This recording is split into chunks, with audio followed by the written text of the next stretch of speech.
Imaginez que vous êtes bien plus que ce que vos yeux voient dans le miroir. La science moderne insiste sur le fait que nous ne sommes qu'un fouillis de réactions chimiques dans le cerveau, un corps animé par des impulsions électriques, comme si la matière était la seule explication de qui nous sommes. Mais il y a 30 000 ans, aux quatre coins du monde, les anciennes traditions connaissaient déjà quelque chose de différent. Ils ne voyaient pas l'être humain comme un simple corps physique, mais comme un réseau complexe de corps interconnectés, chacun avec sa fonction, sa fréquence, son but unique. Et désormais, les recherches sur les bioénergies, les champs subtils et les mystères de la conscience commencent à confirmer ce que les maîtres des anciennes chambres d'initiation savaient depuis toujours. Aujourd'hui, je vais vous révéler l'architecture complète de qui vous êtes vraiment. Le corps physique, celui que vous avez appris à appeler le soi, n'est que la couche la plus externe, la dernière étape d'un voyage beaucoup plus profond. Quand je dis qu'il est le plus inférieur, je ne diminue pas son importance, bien au contraire. C'est sacré, l'instrument qui rend l'expérience humaine possible. Mais en termes de hiérarchie, il est l'effet et non la cause. Les transformations dans les corps plus subtils se manifestent chez lui sous forme de symptômes, de santé ou de circonstances. Ne traiter que l'aspect physique, en ignorant les couches qui le précèdent, revient à tenter d'éteindre un incendie dans un moteur de voiture en repeignant simplement la carrosserie. La sagesse ancestrale organise précisément cette structure. Les systèmes anciens décrivent 3 corps principaux, à l'intérieur desquels se trouvent 5 gaines. Ensemble, ils forment 8 dimensions distinctes de votre être. Et lorsque nous atteignons le 9e niveau, la conscience pure, nous avons la carte complète sur laquelle les initiés ont été entraînés à naviguer. Vous en avez peut-être déjà entendu des fragments, le corps subtil, le corps causal, les gaines du yoga. Mais ce qui passe presque toujours inaperçu, c'est la précision avec laquelle ces couches se rapportent. Comment les traumatismes se logent à des niveaux spécifiques, comment la guérison dans l'un d'eux se répercute sur tous les autres, et comment il est possible d'accéder à ces corps à partir du corps physique, que vous habitez déjà. Pour rendre cela accessible, je traduirai les termes techniques en langage clair dans la mesure du possible. Je présenterai les mots originaux de chaque tradition afin que vous puissiez approfondir vos recherches, mais j'utiliserai leur signification en portugais tout au long du texte. La précision est importante, mais le vocabulaire ne peut pas être un obstacle. Cette sagesse est déjà la vôtre. Les mots ne sont que des flèches pointant vers quelque chose que vous pouvez vérifier par vous-même. Ce que je propose ici, c'est une révolution dans la façon dont vous vous voyez. Tout ce que la culture matérialiste suppose concernant l'existence est bouleversé. Vous n'êtes pas un corps doté d'une conscience, vous êtes une conscience qui s'exprime à travers plusieurs corps en même temps. Ce que vous identifiez le plus comme « je » est en fait l'expression la plus dense de cette réalité. Lorsque nous aurons terminé, vous aurez entre les mains la carte complète, une méthode pratique pour prouver l'existence de vos corps subtils et vous comprendrez ce que cela signifie pour la souffrance, la guérison, la mort et, surtout, pour la reconnaissance de votre vraie nature. La tradition égyptienne offre la cartographie la plus détaillée de cette architecture multicorps qui est survécue depuis l'Antiquité. Les initiés des temples le long du Nil ont passé des décennies à s'entraîner pour naviguer consciemment dans ces dimensions. Ils ont exploré l'anatomie subtile à travers des pratiques, des plantes sacrées, des retraites dans l'obscurité, des rituels dans des chambres secrètes et même la confrontation avec la mort et ce qui se cache au-delà. Ce qu'ils ont documenté était un système à 9 composants qui englobe toutes les dimensions de l'existence humaine, du physique à l'éternel. Le premier d'entre eux est ce qu'ils appellent Kat, le corps physique. La chair qui se décompose lorsque la force vitale se retire. Les Égyptiens voyaient ce corps comme un récipient, un vêtement porté par quelque chose de bien plus profond. Ils l'ont préservé grâce à la momification car ils comprenaient sa relation avec les autres corps, notamment avec le corps de force vitale, qui avait besoin d'un point d'ancrage pour rester connecté au plan terrestre. Le physique était ce que vous portiez, la couche la plus externe d'une architecture beaucoup plus vaste. Le corps de force vitale, appelé Ka, est ce que d'autres traditions appelleront plus tard le double éthérique. C'est le moule énergétique qui soutient le physique. Quand quelqu'un meurt et que l'on sent sa présence planer encore dans la pièce, c'est le cas qui ne s'est pas encore complètement dissipé. L'art égyptien le représentait comme une copie exacte du corps physique, flottant à côté ou derrière la personne, jumeau de soi. Le corps physique se moule à ce modèle énergétique. Les distorsions du cas finissent par se manifester par des maladies dans le corps matériel. Par conséquent, les thérapies qui agissent au niveau éthérique peuvent générer des effets concrets sur le plan physique. Ils traitent la cause, pas seulement le symptôme. La personnalité, ou Ba, était représentée comme un oiseau à tête humaine, capable de voler entre les mondes. Il représente la conscience individuelle qui survit à la mort et peut voyager librement. Elle a fait face à des épreuves et des tests, dans le but de retrouver le cas pour former l'esprit illuminé. Le bas porte vos expériences accumulées, votre caractère, votre expression unique. Elle persiste après la mort physique, mais reste distincte de sa nature ultime. Le cœur, pour les Égyptiens, était le centre de l'intelligence, de la morale et de la vie émotionnelle. Dans le rituel de pesée du cœur, la plume de la déesse Maté était mise en contraste avec la conscience du cœur pour déterminer si le défunt avait vécu en harmonie avec l'ordre cosmique. Les recherches modernes sur le champ électromagnétique du cœur, son réseau neuronal de 40 000 neurones et sa capacité à influencer le cerveau et pas seulement à être influencé par lui valident ce que les Égyptiens savaient déjà. Le cœur était le centre de l'intelligence spirituelle et morale, générant un champ 5000 fois plus puissant que celui du cerveau. Le chute, ou l'ombre, contient ce que la psychologie appellera plus tard l'inconscient. Ce sont les aspects rejetés et refoulés de vous-même qui opèrent en dehors de la conscience. Tout ce qui existe projette une ombre, et les Égyptiens ont compris que cette ombre avait sa propre réalité. Travailler avec elle faisait partie de l'initiation. Ce que vous niez ne disparaît pas, il s'accumule dans l'ombre et, tôt ou tard, éclate en situation qui vous oblige à y faire face. Le corps de pouvoir, ou Sekhem, est la force vitale concentrée, la capacité d'agir, de créer et de transformer. Les initiés développaient ce corps grâce à des pratiques spécifiques, accumulant un pouvoir spirituel qui pouvait être orienté vers la guérison, la protection ou la création consciente. Le pharaon était considéré comme l'incarnation concentrée de ce pouvoir pour l'ensemble du royaume, son rôle était donc à la fois politique et sacré. Un pharaon faible signifiait un royaume affaibli. Enfin, le corps spirituel, ou Sahu, est la forme immortelle qu'habite l'esprit illuminé après avoir surmonté les défis du monde souterrain. Pendant que le corps physique se dégrade, le Sahu est éternel. Parfois, il était représenté comme une momie enveloppée dans la lumière des étoiles, le corps physique transfiguré en quelque chose qui transcende le temps. Fréquence, pas la source de la pensée. Lorsque vous changez de ton grâce à des pratiques telles que la méditation, l'hypnose ou la reprogrammation mentale, vous modifiez la qualité des signaux captés par le cerveau. Le corps causal, quant à lui, est le réservoir des impressions karmiques, des schémas profonds qui façonnent vos expériences de vie. C'est là que résident les croyances fondamentales, les traumatismes ancestraux et les tendances qui se répètent génération après génération. Travailler à ce niveau nécessite plus qu'une thérapie ou une connaissance de soi superficielle, cela nécessite de plonger dans les couches les plus subtiles de la conscience, où les courbes du temps et les souvenirs ne sont pas linéaires, mais holographiques. Le corps intuitif est le portail vers la sagesse non localisée, celle qui ne dépend pas de la logique ou de l'expérience préalable. C'est la voix qui murmure des solutions avant que l'esprit rationnel ne les traite, l'intuition qui se confirme sans explication. Des sciences telles que la physique quantique et la parapsychologie commencent à valider des phénomènes qui, depuis des millénaires, ont été décrits par les traditions ésotériques comme des manifestations de ce corps.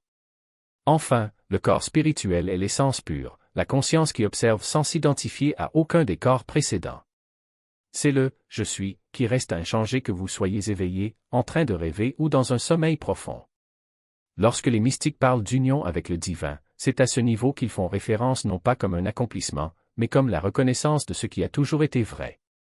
Ces sept corps ne sont pas des entités distinctes, mais plutôt des fréquences d'une même énergie, interconnectées comme les notes d'une symphonie.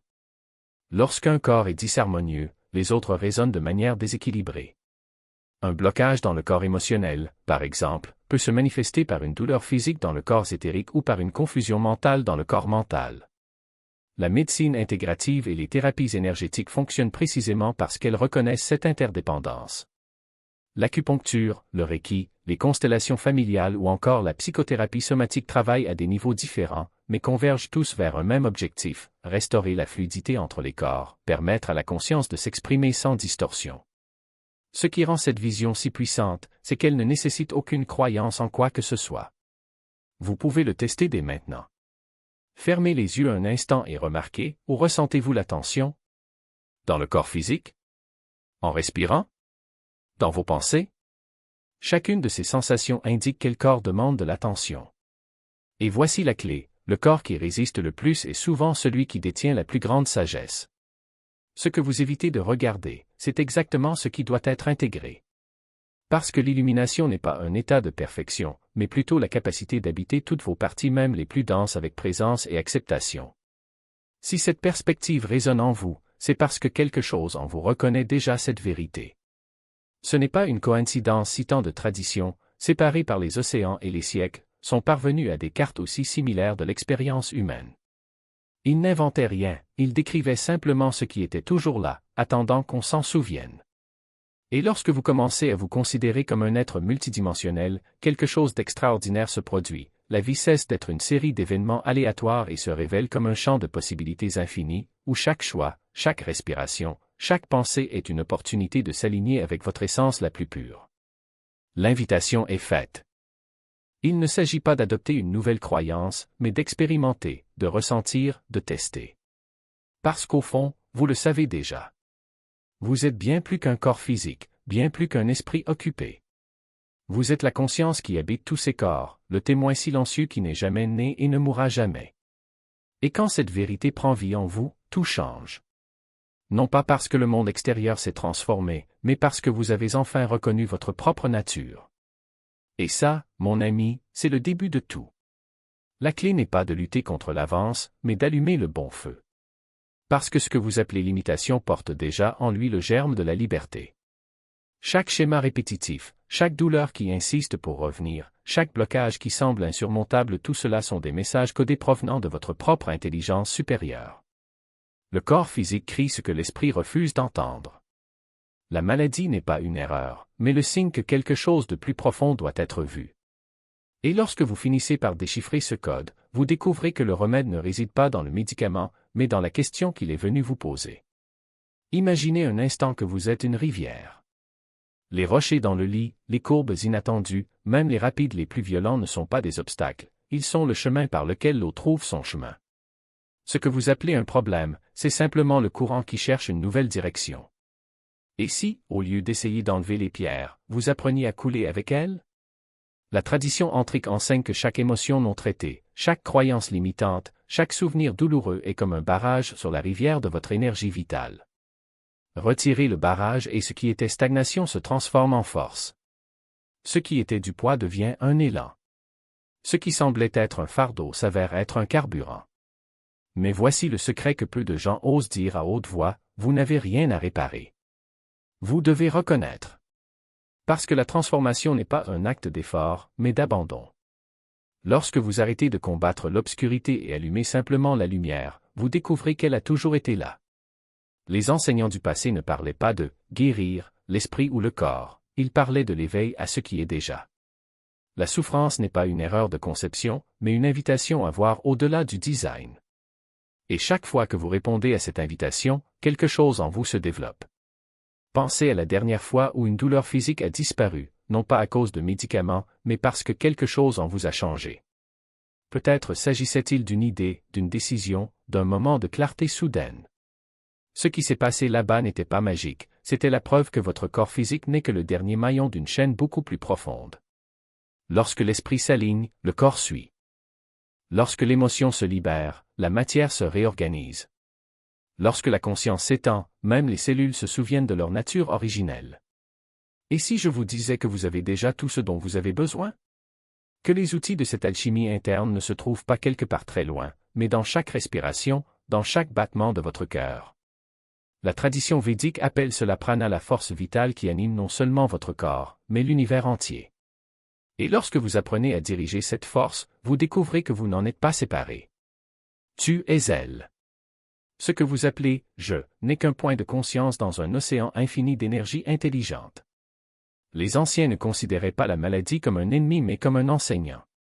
Chaque symptôme est une question, qu'est-ce que vous ne voulez pas encore voir? La fièvre n'est pas une erreur du système, c'est le système qui essaie de brûler ce qui n'est plus utile. L'anxiété n'est pas un défaut, c'est l'âme qui vous demande d'arrêter de fuir. La dépression n'est pas un défaut, c'est l'ombre qui apparaît lorsque vous ignorez la lumière qui existe déjà en vous. Et quand vous écoutez enfin, vous découvrez que la guérison n'est pas une destination, mais un chemin de retour à la maison. Mais attention, cette voie n'est pas destinée à ceux qui recherchent des réponses faciles. Cela demande du courage. Courage de regarder ce que vous avez toujours évité. Courage de ressentir ce que vous avez toujours refoulé. Courage de reconnaître qu'au fond, vous savez déjà tout ce que vous devez savoir. Parce que la vérité n'est pas là, attendant d'être découverte. Il est ici, maintenant, palpitant dans chaque cellule de votre corps, murmurant dans chaque pensée, brillant dans chaque instant de silence. Il vous suffit d'arrêter de chercher et de commencer à reconnaître. Et lorsque cette reconnaissance se produit, quelque chose d'extraordinaire se révèle, vous n'êtes pas celui qui a besoin d'être guéri. Vous êtes le remède. Vous n'êtes pas ce qui doit être transformé. Vous êtes la transformation. Vous n'êtes pas celui qui cherche la lumière. Vous êtes la lumière qui éclaire la recherche. Et à ce moment-là, tout change. Non pas parce que le monde extérieur s'est transformé, mais parce que vous vous êtes enfin rappelé qui vous avez toujours été. Et il commence à reconnaître que la conscience elle-même est déjà l'état qu'il recherchait. La méditation cesse d'être un effort pour réaliser quelque chose et devient un repos dans ce qui a toujours été là. Imaginez un instant que vous êtes le paradis. Les nuages passent, le vent souffle, les tempêtes surgissent et se dissipent, mais le ciel reste tranquille. Les corps subtils sont comme ces nuages, des densités temporaires, des formes qui apparaissent et disparaissent en vous, sans jamais toucher l'immensité que vous êtes. Lorsqu'une émotion surgit, ce n'est pas la vôtre, c'est un mouvement dans la conscience, comme une vague dans l'océan. L'océan ne devient pas la vague, il le contient, le soutient, lui permet d'être. De même, vous n'êtes pas anxiété, joie ou tristesse. Vous êtes l'espace infini où il danse. Et voici le secret qui change tout, vous n'avez pas besoin de réparer les corps subtils. Il faut reconnaître qu'ils sont déjà en parfait état. Le physique peut tomber malade, l'énergétique peut bloquer, l'émotionnel peut devenir trouble mais la conscience qui les observe ne tombe jamais malade, ne bloque jamais, ne se trouble jamais. Elle est la lumière qui révèle même les ténèbres.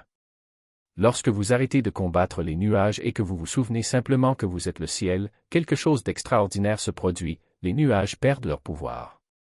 Ils passent encore, mais ils ne définissent plus le climat. Vous cessez d'être victime des tempêtes et devenez le silence qui les accueille. Ce n'est pas de la théorie. C'est un changement de perspective que vous pouvez essayer dès maintenant. La prochaine fois qu'une émotion forte surgit, au lieu de vous identifier à elle, je suis en colère, je suis triste, essayez de dire, il y a de la colère qui monte en moi, ou, il y a de la tristesse qui monte dans la conscience. Remarquez à quel point la distance entre vous et l'émotion s'élargit. Vous ne niez pas l'émotion, il cesse d'en être possédé. Et dans cet espace, quelque chose de nouveau naît, la liberté. Il en va de même pour le corps physique. Lorsque la douleur apparaît, au lieu d'y résister, pourquoi est-ce que cela m'arrive? Demandez, où exactement cette douleur est-elle ressentie? Comment se déplace-t-elle? Quelle est sa texture? Lorsque vous faites cela, vous cessez d'être la douleur et devenez l'observateur de la douleur. Et dès que la douleur est observée, elle n'est plus la vôtre. C'est un phénomène temporaire, comme un nuage qui passe devant le soleil. Le soleil n'est pas affecté. C'est la clé d'une véritable guérison. Il ne s'agit pas d'éliminer ce qui apparaît, mais de changer votre relation avec lui.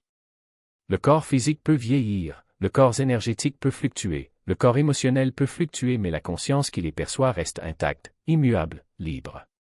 Et quand vous vous y reposez, ne serait-ce qu'une seconde, quelque chose en vous se réaligne. Non pas parce que vous avez fait quelque chose, mais parce que vous avez arrêté de lutter contre ce que vous êtes déjà. Maintenant, réfléchissez à la façon dont cela transforme votre vie quotidienne. Dans les relations, vous arrêtez de réagir aux blessures émotionnelles et commencez à réagir à partir de l'espace entre le stimulus et la réaction. Au travail, on cesse d'être esclave du stress et on devient un observateur du stress. Dans la spiritualité, vous arrêtez de chercher l'illumination et commencez à reconnaître que l'illumination est déjà là parce que vous êtes la lumière qui éclaire la recherche. Et le plus beau de tous? Vous n'êtes pas obligé de croire quoi que ce soit de tout cela. La pratique que j'ai partagée plutôt ressentir le corps physique, le corps énergétique, le corps émotionnel, puis se reposer dans la conscience qui les observe en est une propre preuve. Essayez-le. Ce soir, demain matin, dans une période de stress. Fermez les yeux, palpez les couches et demandez, qui remarque tout cela? Ce que vous trouverez ne sera pas une réponse intellectuelle, mais une expérience directe. Et cette expérience à elle seule commencera à dissoudre les illusions qui vous ont retenu piégés. Nous construisons quelque chose ici. Pas un dogme, pas une doctrine, mais une voie de reconnaissance. Un chemin où chaque étape est un rappel, vous n'êtes pas ce qui vous arrive. Vous êtes ce qui permet à tout de se produire. Et lorsque ce souvenir devient constant, la vie cesse d'être une série de combats et devient une danse où vous êtes à la fois le danseur et la scène, le mouvement et l'espace qui le contient. Alors, qu'est-ce qui change dans votre compréhension? Laissez un commentaire, partagez votre expérience. Chaque interaction est un signal envoyé à l'algorithme pour transmettre ce message, atteignant ceux qui, à l'heure actuelle, sont prêts à se souvenir. Profitez de la vidéo si quelque chose s'est ouvert en vous. Inscrivez-vous si vous souhaitez continuer à explorer ces couches. Et rappelez-vous, ce que vous découvrez n'est pas nouveau. C'est ce qui a toujours été là, attendant d'être reconnu. La lumière n'a pas besoin d'être créée. Elle a juste besoin d'être vue. Et commencez à reconnaître la conscience qui n'a jamais été absente. La mort prend un nouveau sens. Lorsque le corps physique se dissout, les subtilités continuent de suivre leur propre nature. Le corps éthérique se désintègre au fil des jours. Le corps émotionnel traite ce qui n'a pas encore été résolu. Le corps mental porte ses modèles pour tout ce qui va suivre. Le corps causal, avec sa profonde sérénité, attire la conscience vers des circonstances qui résonnent avec sa vibration. Et qu'en est-il de la conscience elle-même? Elle n'est jamais née et ne peut pas mourir. Il regarda le corps émerger. Vous verrez le corps se dissoudre. Et il restera comme il l'a toujours été, intact de ce qui est apparu à sa surface. L'enseignement des 8 corps sert la vie incarnée et non comme un moyen d'y échapper. Votre corps physique est l'instrument grâce auquel tout cela devient possible. Grâce au sens physique, vous percevez la forme. Grâce au cerveau physique, la conscience interagit avec le plan matériel. À travers le cœur physique, le champ électromagnétique de la conscience s'étend au monde et affecte les autres. Le physique est le temple. Le qualifier d'inférieur signifie simplement reconnaître sa position dans la hiérarchie, en aval de la cause, en répondant aux couches les plus subtiles plutôt qu'en les créant. Traitez votre corps physique avec le respect dû à tout instrument sacré. Nourrissez-le bien. Déplacez-le régulièrement. Reposez-vous suffisamment. Mais reconnaissez également qu'être obsédé par le physique tout en ignorant le subtil produit des résultats limités. Ceux qui font de l'exercice religieusement et mangent parfaitement, mais qui portent une colère chronique dans leur corps émotionnel, manifesteront quand même des maladies. Quiconque maintient sa santé physique, mais épuise son corps énergétique par un drainage inconscient, ressentira un épuisement sans explication apparente. La conscience multisensorielle nécessite des soins complets à tous les niveaux. La tradition Vajrayana du Tibet a développé des pratiques de l'étape d'achèvement spécifiquement pour travailler avec l'anatomie du corps subtil. Les canaux, les vents, les gouttes, ces termes techniques font référence à des structures du corps énergétique qui peuvent être directement perçues et manipulées grâce à des pratiques avancées. Lorsque les vents pénètrent dans le canal central, des expériences extraordinaires surviennent. Lorsque les gouttes rouges et blanches se rencontrent dans le cœur, des états que l'expérience commune ne peut parvenir à se manifester. Ce sont des descriptions de phénomènes réels qui émergent lorsque la conscience travaille avec précision avec le corps subtil. Le danger de ces enseignements, et cela doit être dit clairement, est une activation prématurée. Travailler avec les énergies subtiles avant que les systèmes physiques et émotionnels ne soient purifiés peut générer de sérieux problèmes. L'énergie ascendante circulant à travers des canaux bloqués produit ce que les traditions appellent une émergence spirituelle, des expériences bouleversantes sans le contenant pour les contenir. Les lignées nécessitent donc des années de travail préparatoire avant de transmettre des méthodes avancées. La préparation construit le vaisseau. Un vaisseau faible ne peut pas résister à une énergie forte, il se brise.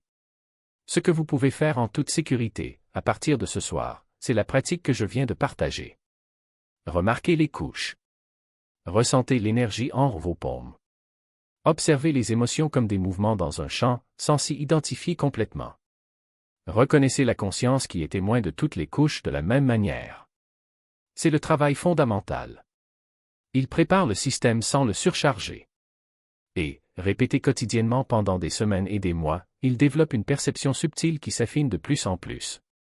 Le monde commence à rattraper son retard par rapport à ce que les traditions de sagesse ont toujours enseigné. La recherche Biofield mesure les champs électromagnétiques autour du corps qui s'étendent sur plusieurs mètres. Les études sur la cohérence cardiaque démontrent que le champ cardiaque affecte le système nerveux des autres personnes à distance. La recherche sur les placebos prouve que la croyance façonne la biologie. Les études sur les expériences de mort imminente documentent la continuité de la conscience même lorsque l'activité cérébrale cesse. La recherche sur la réincarnation à l'Université de Virginie a compilé des milliers de cas d'enfants se souvenant de vies antérieures avec des détails vérifiés. Le paradigme matérialiste est en train de se briser. Ce qui vient ensuite est un retour à la compréhension multisensorielle, mise à jour avec une précision moderne, intégrée à la méthode scientifique, enracinée dans la même reconnaissance que les initiés des temples égyptiens ont obtenue il y a des milliers d'années. Vous vivez dans 8 corps. La forme physique que vous voyez dans le miroir est la plus dense, la plus lente, la plus éloignée de la causalité. Elle est sacrée précisément parce qu'elle est le véhicule à travers lequel la conscience se reconnaît dans la forme. Les changements au niveau les plus subtils produisent des changements physiques. Travailler avec des causes à des niveaux profonds dissout des schémas que les interventions physiques seules ne peuvent atteindre. Et derrière les 8 corps, témoins de l'architecture entière sans être touchés par aucun d'entre eux, la conscience demeure. Ce que tu es vraiment. Ce que ça a toujours été.